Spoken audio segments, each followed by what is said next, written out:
ఇది వాతస్థాన, పిత్తస్థాన, కఫస్థానాలని కనుక తెలుసుకోగలిగితే దాంట్లో మనము 18 భాగాలుగా డివైడ్ చేసుకుంటూ వెళ్తాము.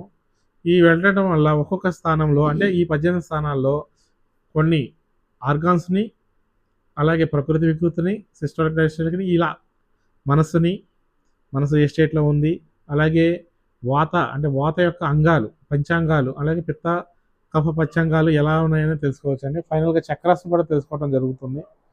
ఈ చక్రాస్ని తెలుసుకోవడం వల్ల అసలు ఎనర్జీ ఫ్లో అనేది ఎలా వస్తుంది బాడీలోకి, అక్కడే మనం ముందే కట్టడి తెలుసుకోగలిగితే ఆటోమేటిక్గా మిగతా అన్నీ కూడా ఈజీగా దాన్ని క్యూర్ చేయొచ్చు అండి నాడీతో.